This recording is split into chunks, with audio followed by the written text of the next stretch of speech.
Hi, I'm Austin's Animals, collecting all things furry, and today... Halt! This is a raid! I am the royal guard of his lordship, and you must hand over all propaganda and dangerous paraphernalia immediately! This is dangerous propaganda. We must seize any mice-related items. An ounce of Speedy Gonzales or Stuart Little will send you straight to the gallows. Oh no, you're not getting my Great Mouse Detective DVD. It's an underrated Disney classic. Plus, it's the digital restoration with the So You Think You Can Sleuth challenge. You think that's getting stuffed in that bag with that terrible Chuck E. Cheese doll? You must be joking. Then you must answer to the Lord himself. He will be here in 5 minutes to seize you and arrest you. Oh, that sounds great, because you see, I've been reading this book called Shadow of the Father, and it's about a kingdom with the Lord, and the foxes and the mice, they don't like each other, so they're, like, segregated and stuff. So, how about I tell you about this book until the Lord comes to arrest me? I think it'll be an enlightening experience for both of us. What do you say? Fine. Only because standing here is boring.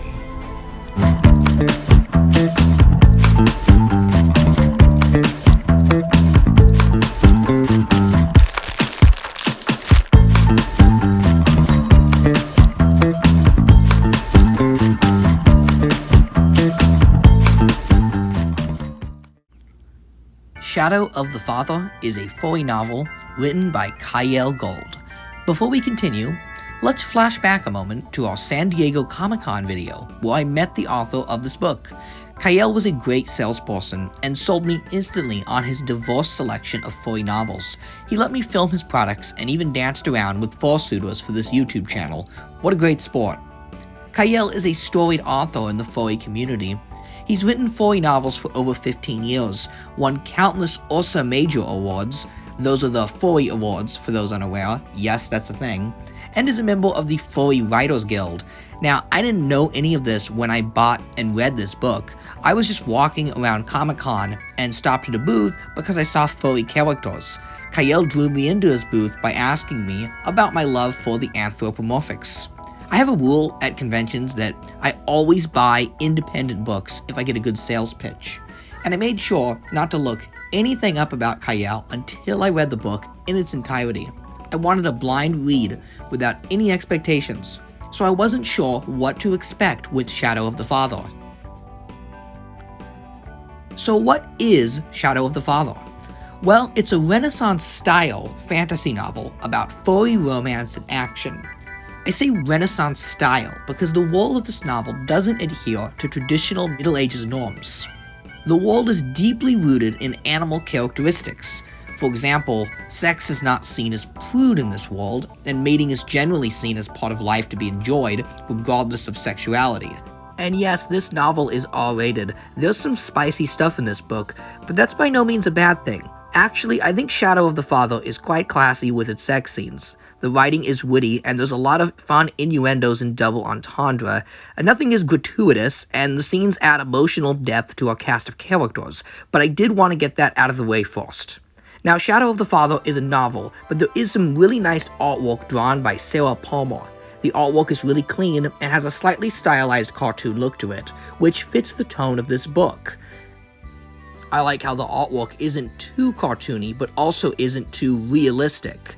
It has a very nice, clean look to it.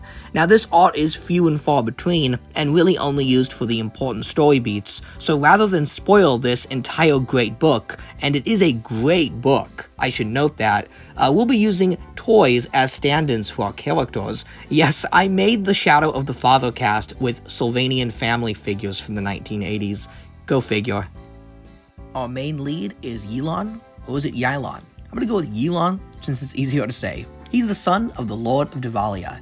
He comes from a large family of bright orange foxes. His brother is a bit of a playboy and the heir to the throne.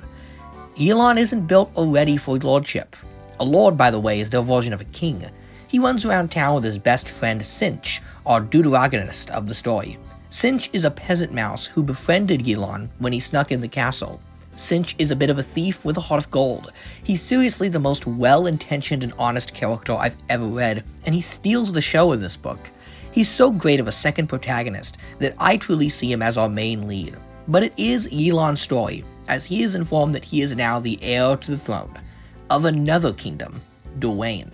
The Lord of Dwayne has died, and in his will has given the kingdom to Yilon, as he's the only other royal fox of age, and Dwayne is an ally of the kingdom of Devalia. So Yilon is quick to reject the throne though, as he's quite comfortable with his life in Devalia. However, Cinch talks him into it. Good old Cinch, voice of reason. What good boy. Cinch takes Yilon over to his house to pack his things and, well, relieve Yilon of stress. Very soothing, relieving of stress.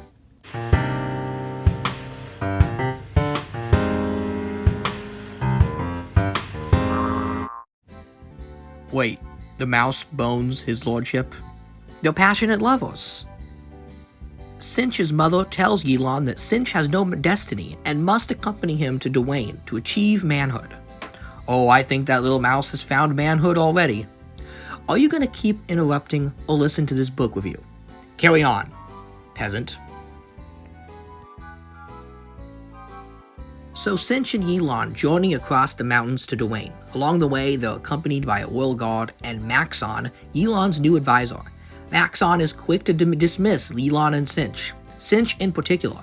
Maxon tries several times along the journey to abandon or send Cinch back to Devalia, and the reason why is about to be made very clear. Yilon reaches Dwayne, only to discover that Dwayne is a segregated town. Mice and foxes live on separate ends of the town, unlike the kingdom he comes from. Yes, Shadow of the Father is a race allegory akin to Zootopia, though I think it handles this type of story much better than Zootopia. First, the town of Dwayne is really built with animals in mind. Rather than the animal puns of Zootopia, Dwayne feels like a real lived-in city with its own character. The foxes live on the upper half of the town, a grimy medieval town with taverns, leather shops, and churches, while the mice live in the lower half, an even grimier portion of the town, nicknamed The Warren, that is ran by street gangs and the mafia. Foxes and mice can pass through both sides of town. The segregation isn't really enforced as law, but rather social shame. Churches are the only real segregated places where mice can't enter. One thing about Dwayne that sticks out to me, that the town is so seedy. You can't trust anyone or any place, and there's always this sense of danger that looms and lingers over our characters. Our heroes are thrown into the craziest and scariest situations in this town. See, with Zootopia, that's a racist town, but for some reason it's very colorful, bright, and friendly, like somehow these animals that are all racist built this shining metropolis. Dwayne, on the other hand, needs serious help. This town is mentally and physically unstable, and that's the real heart of the story.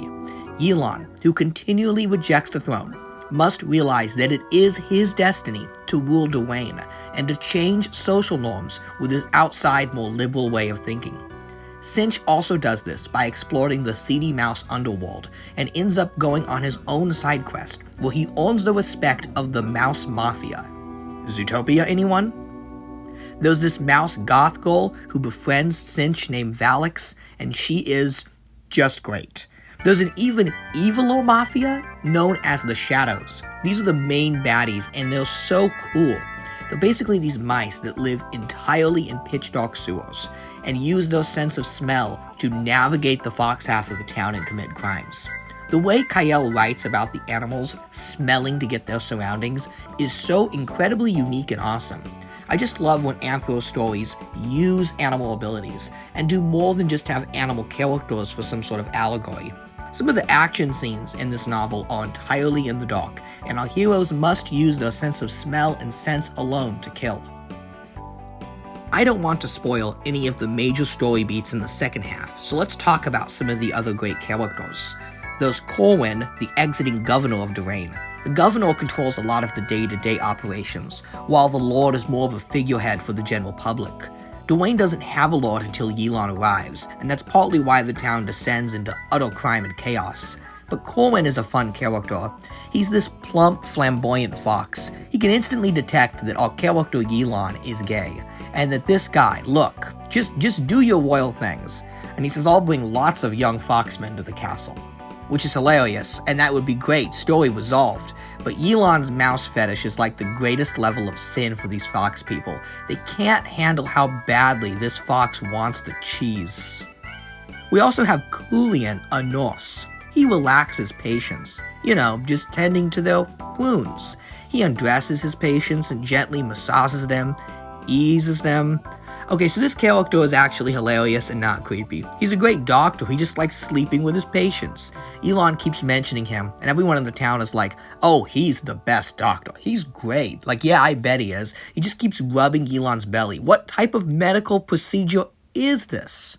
So you might be asking, is everybody in this book going to horny jail? And the answer is yes, that this is an animal town. And like real animals, they have a mating season, and they really mate. Everyone in this novel is incredibly ready to get in each other's fur. Gay, straight, both, it doesn't matter. The foxes want to get it on, not just with the mice. Imagine the chaos this town plunges into when the new lord has a crippling mouse fetish in a segregated kingdom. Basing your entire plot on a sexual relationship between a royal fox and a peasant mouse with a race allegory is a slippery slope that sounds like it can't be pulled off. But Kyle writes this plot effortlessly. The story, action, characters, and set pieces are so interesting that you'll forget all the animal ridiculousness, and Shadow of the Father stands on its own, not just as a furry novel, but instead a heart-wrenching romantic fantasy that stands toe-to-toe with any beloved fantasy lore. After reading this book, I'm completely drowned in the world of Dwayne, and I want 10 more books of this kingdom. Like Elon himself, you were thrust into this horrible, seedy, racist world that you just want out of. But by the end, you were rooting for these characters. All of the townsfolk, the mouse mafia, the criminals, the royal guards, the doctors, and townsfolk. You can tell they really want social change and reform. The final act of Shadow of the Father is one of the finest I have ever read. When I put the book down after reading it, I thought, that sucked. I want 3 more chapters. I want more. And that reaction right there is the hallmark of a great book. I didn't want it to end. Elon's arc completes as expected. Cinch's final action scenes and character arc is so emotional and satisfying. This small mouse thief is a fantasy legend not seen since the likes of Disney's Robin Hood. He must be protected at all costs. This character is enthralling. I just reviewed this entire book without mentioning Dinah, the rebel tomboy princess, or really going into Maxon, Elon's evil advisor and truly a tragic villain. I could, but I don't want to. I want you to read and experience this wonderful book. Shadow of the Father is sold by Sofa Wolf Press. It's available on their website or any of the conventions they attend. It makes for a solid addition to any fantasy bookshelf. I was floored with its gripping plot, emotional characters, steamy romance, and detailed, articulate world building. That review was a lot longer than 5 minutes. Where's this lord you keep talking about that's coming to arrest me? Don't you think it's pretty odd that you work for a lord that segregates mice and fox, and I'm reading you this fictional book about mice and fox? Isn't that a little coincidental? Surprise! It is I, Lord Elon of Dwayne. This, my friend, was but a test. A test?